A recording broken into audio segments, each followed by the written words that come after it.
Hi everybody, I'm Celine Floyd, one of the directors of Catfinity's talent practice, and welcome to our 30th Lead Strong episode. Steph and I are really excited about today's episode. Similarly to a couple that we've done in the past looking at particular sectors, we did one around the health sector, this one's looking at education, and we're thrilled with a couple of guests that we've got with us. So Steph and our guests will say more about that shortly. Just very quickly, a word about Catfinity. We are an organisation specialising in strengths-based assessment and development. We're currently working with over 250 clients across 80 countries. We have offices in the UK, Ireland, Australia and America.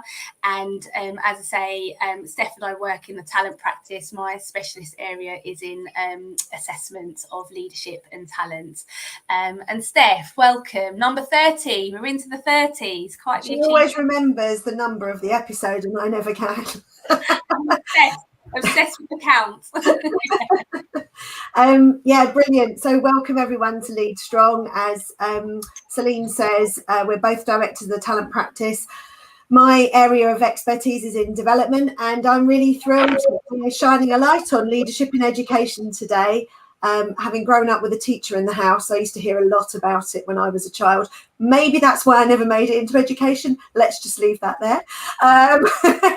But no, I think it's a really interesting subject we're going to look at today. So what I'd love to do is just ask our two guests to introduce themselves and just say why they're passionate about the topic of leadership. So Phil, if I could come to you first of all, perhaps you could just tell us a little bit about yourself and why you're passionate about the topic of leadership. Welcome. Okay. Thank you. Thanks, Steph. Thank you. I've been a teacher for nearly 30 years. I can't believe I'm saying that, 30 years. It just seems to kind of whiz past.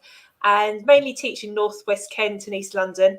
And I'm currently a head teacher of a small Catholic primary school in North East London and have been since 2014, which is, if I do my math, nearly 18 years ago. So 18 years, so there. I'm passionate about children having happy experiences and happy memories of school and having enriching and life-changing experiences. And as they journey through that time, they're only with us for 7 years, their mental, physical, academic and spiritual development in here. And I grew up in East London, and I was fortunate to have good role models and met some great teachers on the way that made a real difference to me for all the work they did. So I am proud to say that that's what I do every single day in the school that I work in. I'm also a trustee of a homeless charity in London, Westminster. So I know the difference that good leadership makes there. And I'm able to contribute with my skills to that board there. I'm a very proud mum of a young daughter, a stepmother to 2 young men, and live in Epping Forest. What does good leadership mean to me? It means making a difference. It means making a difference in the school, and by creating a culture of learning for all, wanting everyone to do their best and be their best, and that based on a good framework of kindness and caring relationships. And I love the idea of developing leaders in young adults, in newly qualified teachers, in middle management and senior leaders, and very often the staff go on to leadership in other schools, and also the ability to create future leaders in children and develop a passion and interest and a sense of real self-worth. Take responsibility, have confidence, and be articulate in expressing their views in written and in the oracy, and to make a difference and change to our society. So that's what I really believe in, where I come from, and what I do, privileged to do on a daily basis. Amazing. I love that, Phil. And I just think what you said about creating moments that we remember when we're older is just such a magical thing, isn't it, about school? Thank you so much. Emma, welcome back to Catfinity. Hello, thank you. Tell us a bit about you. Absolutely, it's fantastic to be here today. So Steph's saying welcome back because I actually spent 10 years of my career working with CAP, now Catfinity.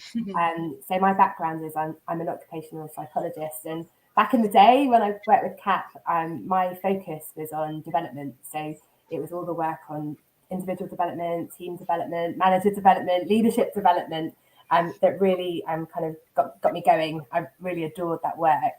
Now, about 5 years ago, I made the move to the Church of England because I really wanted to take my experience as a consultant to just work in one place, one organisation that I really cared about and work strategically to make change over time. And that's quite kind of sounds glamorous, doesn't it? And like aspirational. And I have had some impact of making change over the last 5 years, but it still sounds quite kind of aspirational to say it like that. So I started off spending the last 5 years with the Education Office. And I don't know whether people listening will be aware of how much work in education the Church of England does. So 25% of schools in the country are actually Church of England schools. So the development of leaders within those schools is actually a really, really big task. So my first task was to set up a national professional qualification for headship for leaders, head teachers of Church of England schools, which we did, and saw about 600 head teachers go through that programme, which then led us to get a government contract to set up development programmes for all leaders, so from middle leaders up to senior leaders, heads, and then directors, CEOs, which is now running with about nearly 3,000 leaders each year going through those programmes. So from my position, all of that I've done behind the scenes, and I've been orchestrating and building the team, etc. But what I've seen every kind of day for the last 2 years is just kind of reports and talk of what it's like for heads in schools. So everything Philomena talks about, it would be so interesting for me to hear, because I've had lots of conversations with head teachers and CEOs about what their experiences of leadership is on the ground. So very recently, about 6 weeks ago, I've moved role. So I'm now working as head of organisation development for the National Church Institutions. So I've left education behind, but my remit includes belonging and inclusion. So the topics that we're talking about kind of sit with that as well. Amazing. Wow, what an honour to have you both on. And I reflect back to when I first got into occupational psychology, and I was drawn by this opportunity to look at and work with people in all these different sectors. And I think 20 years on, it still gives me tingles to think about how exciting it is to look at all these different areas. And like you say, leaders in education in schools having this multifaceted and long-term impact on children and people. So can't wait to get stuck in. And I think what's been interesting, even just from listening to what you both said already, is that we know that leadership affects the culture in schools in the same way that leadership affects culture in other organisations in the kind of commercial sector, and we know that it influences things like student well-being, staff well-being, of course, learning, the progression of children, and that there are lots of challenges inherent in that context and in that environment, and it's a difficult place for leaders to be working in. And we were doing some research in preparation for this episode and reading a lot around the kind of complex system that is schools, right? And you both know this better than I do, but just in terms of the number of stakeholders like teachers, parents, pupils, school boards, budget holders, the list goes on, and I'm quite struck by that personally, actually, kind of really trying to empathise with that. And I think you take that for granted, don't you? Being a parent of children that are at primary school, you kind of don't really acknowledge all the complexity that there is. And so Steph and I were reflecting on that and thinking around, the need for leaders in schools to be agile and to be strong and to be able to navigate that. But of course, you're both experts in this space. I would love to hear your views on, how you think leaders in education, can best manage those stakeholders and lead across this complex system that's in place, whilst being agile and being all the things that they need to be. So, Errol, I'll come back to you in the first instance. What's your view on how they do, how good leaders do that? It's a really good question, and the thing that I've noticed probably more than anything over the last couple of years is how much stress leaders are bearing when it comes to managing all these stakeholders. Yeah. So, I mean, to give an example, thinking about a head teacher, and Phil, correct me if I'm wrong, or add to what I'm saying. Watching a typical head teacher deal with the requirements of government changing literally week on week, and day by day. Yeah. Hours. Responsibility for that, but at the same time, you're standing there at the school gate, smiling at anxious parents who are really wanting to, let rip at you daily for the stress that they're also feeling about the context that we're in. Just the sheer ability to actually cope with the emotions that brings up to do what's needed to be done to manage those stakeholders on a daily basis, I think it's really acute. And I know that I've heard a lot of heads talking about, the classic thing of I need to get my own oxygen mask on first so that I can cope with others. But actually, the reality of like, were they even going to have 5 minutes to find an oxygen mask? It was quite brutal, really. I think that the reality there. So I would say just having the sheer emotional ability and an emotional presence to physically be able to cope with those demands when they were so rapid. Would you agree, Bill? What do you think? I think one of the things I try to do is kind of when you look at stakeholders to kind of think about what do they want? What is their kind of, their knowledge, what are they getting out of their experiencing and connection to the school, and who are they kind of so for example the government, the daily changes and everything, and my understanding that nobody knew what was coming out at number 10 until number 10 said it, so never mind we never got heads up on anything. It was kind of thinking, well, they've got a different agenda, and it's taking what they're saying and looking at what the reality of how to run the school that is our school, and actually matching that and matching it, and actually kind of letting it kind of hearing what's been said, and then actually reading it in writing and just taking out the bits that really apply for us. Because actually, reality is that the school knows how to run a school. It was a very difficult situation, and what we were doing was to make it. Who are the most important things in the school? The children and the staff, and then the parents. And I'm going to say the parents because actually, if you don't have staff, you don't have children. Children need staff. We how the school runs. And actually, they were the kind of like the golden triangle to focus on and look at what their needs were and what we could best do to fit them, to make sure that we made sure that staff were upright, they were confident, they felt secure, that children felt secure that were coming in. Those children who were at home still felt secure because they were still having that connection with school. So it was about maintaining the positive relationships and the well-being of those three people. Those three groups were my priorities as a head teacher.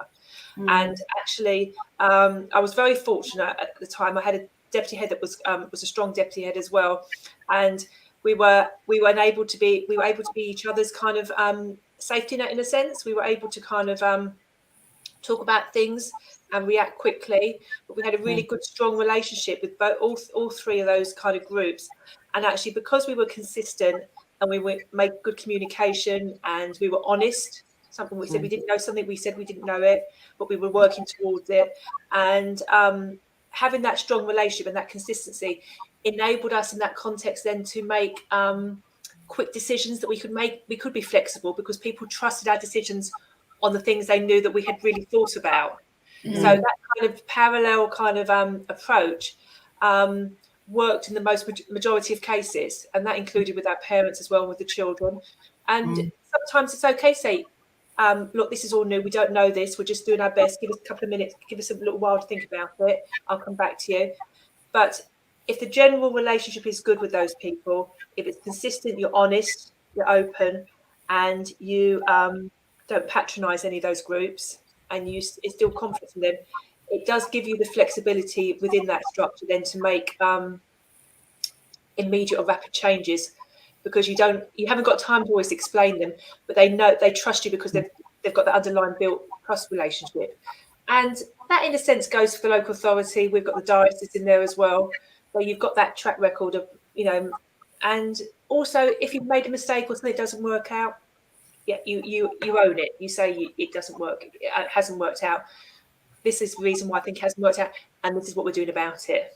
So it's based on good relationships, I think, really, with your stakeholders, looking at what they really, really want, not what they think they want, what they actually will satisfy their need, and then actually addressing it the best you can in a range of communication ways, in using the range of communication to do that.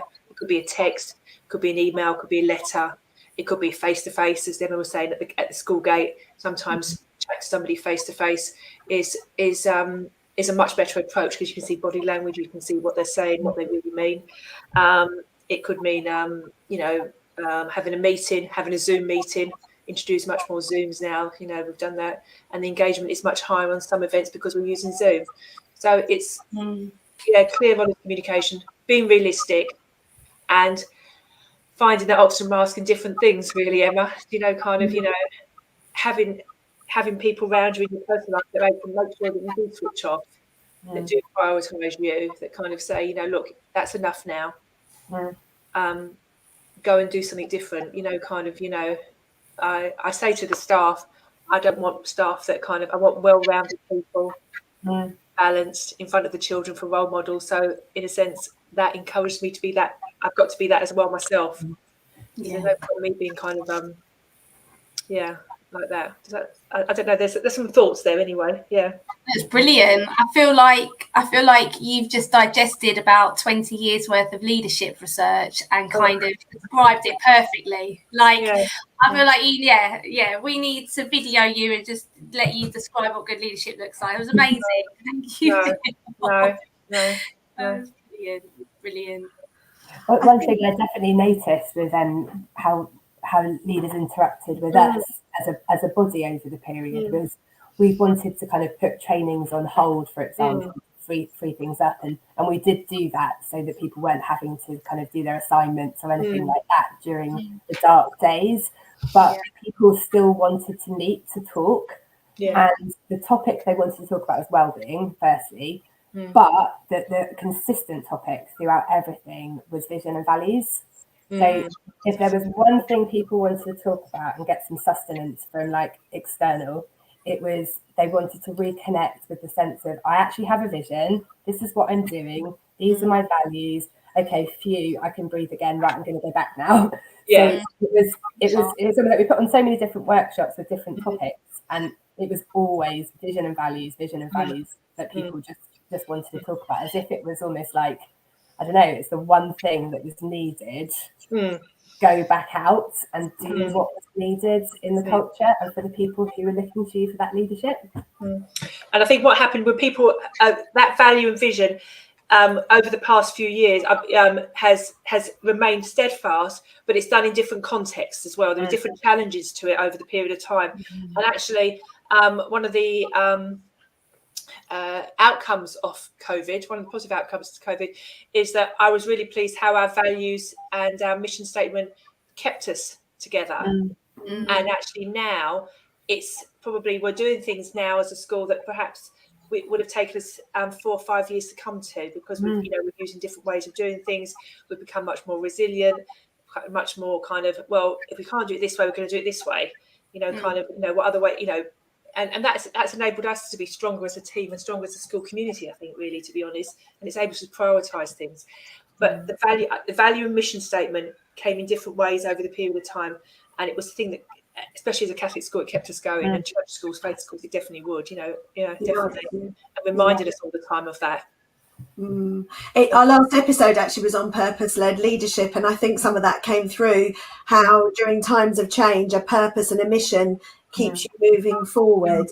If I can shift our conversation on a bit, I think one of the things that's been really noticeable over the last few years, and I'd imagine very noticeable for someone like Phil, is the sort of digital divide that exists in society. So it's very obvious who's got an iPad, and even I'd imagine with members of staff who's got access to technology because of maybe the relationships they've got versus others. And it seems more important than ever to ensure everyone in our communities around us feels, included and supported. Absolutely. And I guess, leaders in education can't do that independently. You need to be able to inspire pupils, staff, parents, other people to, make a difference and really sort of shape the culture within your schools and across communities. And so I suppose now we're a bit more back to normal. I feel so nervous saying the word normal, but normal running of schools and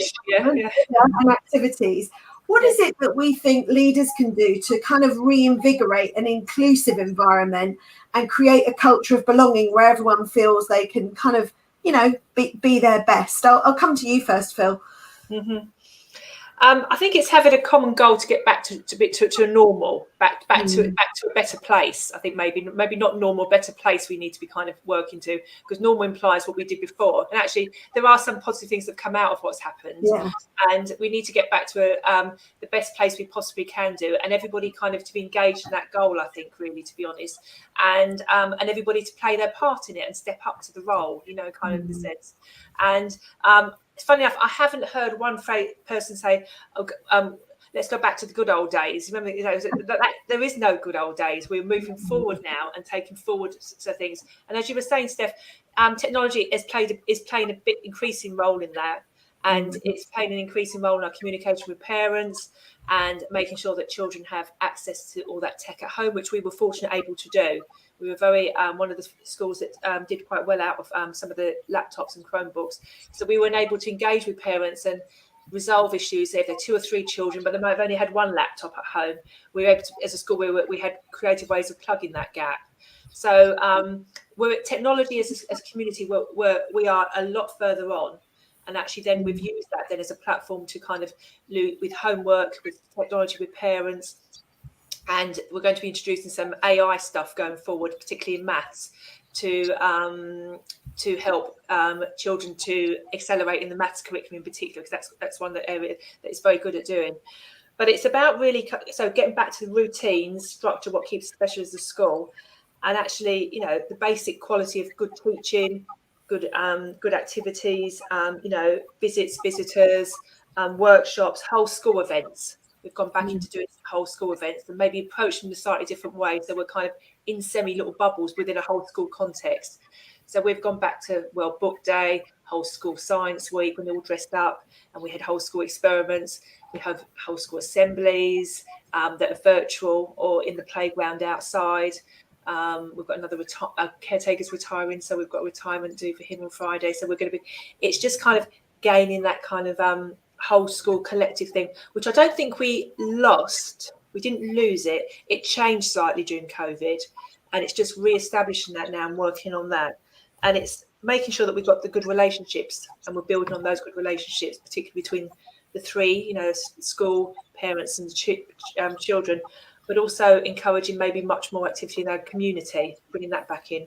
Because a lot of our community actually did suffer in different ways in COVID, and they were very good to us in the past, and we want to be there to support them and going forward now, because they've had a hard time, and we want to support them with sponsorship and links and things like that, and people's well-being, really, to be honest, our families' well-beings, our children's well-being, and our staff well-being.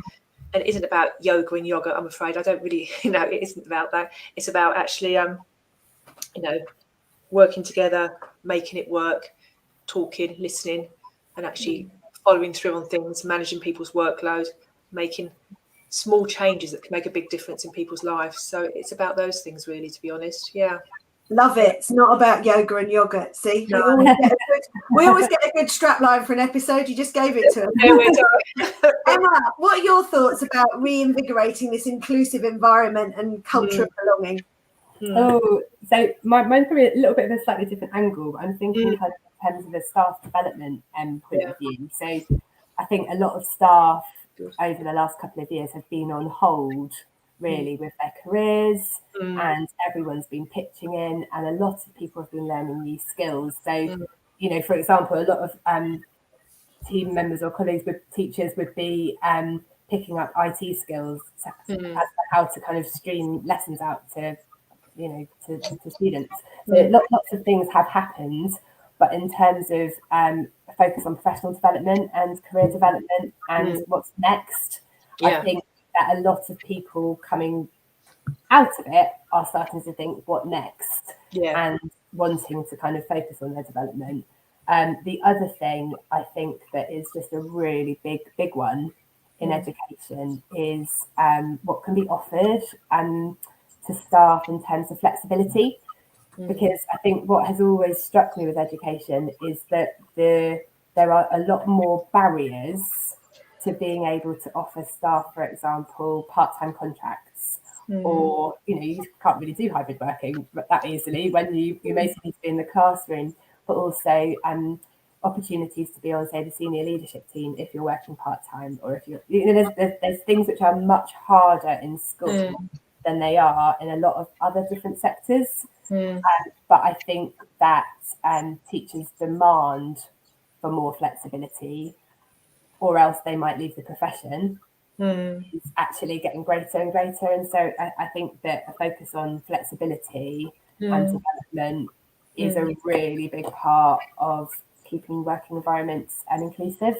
I think you're right. That's education. Moving forward with those. No, I agree with you. I think there has been a kind of a freezing of a professional development, and a lot more people taking personal ownership of their own professional development by going on to courses, and there's a lot more Zoom courses and free courses, and lots of our staff took advantage of that. But actually, I think the government push on the NPQ qualifications has enabled a much more structured approach, and some of the skills they've learned within the COVID situation are able then to have the confidence and then go for the leadership roles. And then now I think it's an opportunity for leaders now to kind of give them the practical experience of following through on some of those projects, leading on those projects, and taking that role on, and offering more of a less coaching role where you're kind of working alongside them, but actually more of a like challenge and saying, well, you thought of this, have you thought of this? Kind of having more leadership conversations with growing leaders and then taking projects and actually action them out, and not kind of making them so abstract, which they might have been during COVID. Yeah. Amazing. As always, we always run out of time. I mean, maybe we need to extend these sessions there because we're always running out of time. And there's been such a fantastic conversation. Thank you so much. In summary, as I say, it's been a privilege to hear you both speak about the brilliant work that you've done through your careers and are continuing to do. And we know that education is one of those sectors that has been underappreciated historically, and COVID was a real catalyst for making people realise the work that schools and teachers are doing. So thank you for your role in that. Some of the things that we've talked about that have really stood out for me, we talked about the stress and, kind of emotional intelligence and capacity that teachers leaders need to have in order to navigate the kind of complex and high stress situations that they're working in. We heard you talk about the complex stakeholder map.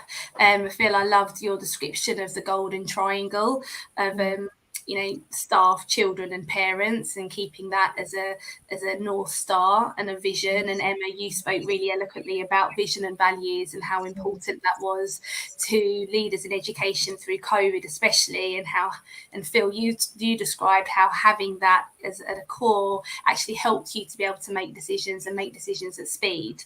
And then very finally, I loved our final conversation around technology and the role that technology continues to play, and staff development, and helping leaders in education think about what's next, and just flexibility being a key lever for greater inclusion and belonging within the sector.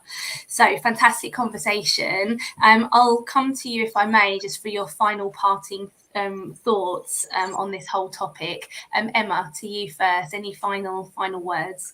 There was something that Phil, you said about trust that has really stuck with me, because I think you said that having trust means that you're able to make decisions and you're able to communicate and you're able to manage the stakeholders. And I think it struck me that is really the centre of all these things, and communicating the vision, managing the stakeholders, having all these plans. None of that works if you haven't got the trust. So that's my thing that I'm left with, actually, is the importance of that. Thank you, Emma. And Phil, from you. I think it's trust, but I also think, but underpinning that, slightly different angle, it's being honest and consistent. To be honest and consistent, and place value on the right things to do that make a difference, and not necessarily just because it's vogue or it's the latest thing to do. It's basically what makes a difference to the children in your care, what makes a difference, and prioritise that, and know it's the right thing to do, and work hard on that to do that. Both lessons that transgress lots of industries. I love it. Thank you. And Steph. Yeah, I feel inspired by what Phil said at the beginning about creating those like memories for children, because I think that's something that as leaders within business we can think about, because actually we've all got career highlights. We've all got those moments we remember, and often it's something that someone said to us or something that happened, and it's really important. We all have those experiences as we go through life. So what can we do more as leaders to create those moments that people will always remember us for, because that's part of our legacy, but also what will give them, a positive outcome, I guess. Wonderful. Well, thank you so much for the conversation. Steph and I are back in 2 weeks' time looking at the role of Chief People Officers specifically, and the challenges that they're up against at the moment. So look forward to seeing you there. In the meantime, enjoy the rest of your day or evening, depending on where in the world you are. And thank you again to Phil and Emma for joining us. Very grateful to have had you both. Thank you so much. Bye-bye. Thank you.